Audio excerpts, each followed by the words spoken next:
bạn hãy đến quê hương Bắc Hà, ta bên nhau sum vầy hát vang lên đi. Ta cùng nhau hát nào, ta cùng nhau hát lên, cho tình yêu sẽ mãi luôn luôn đẹp tươi. Này bạn ơi, hát vang câu ca cho cuộc đời, hãy mua hát lên nào mãi vui bạn ơi.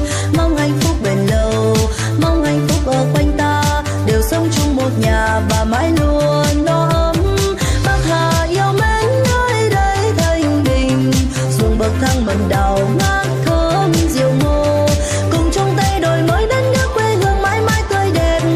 Dù cho khó khăn vẫn không nản lòng, ta cùng nâng chén ca lên chúc mừng, cầu cho buôn làng mãi luôn bình an. Người phương xa hãy đến miền đất cao nguyên mãi không muốn về, vì nơi đây gian đơn nhưng bình an.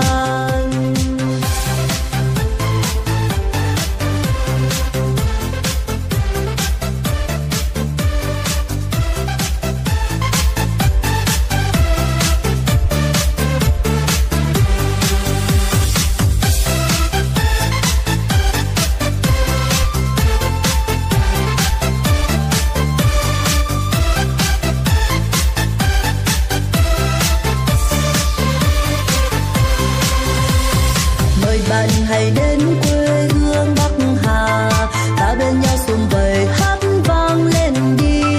Ta cùng nhau hát nào, ta cùng nhau hát lên, cho tình yêu sẽ mãi luôn luôn đẹp tươi.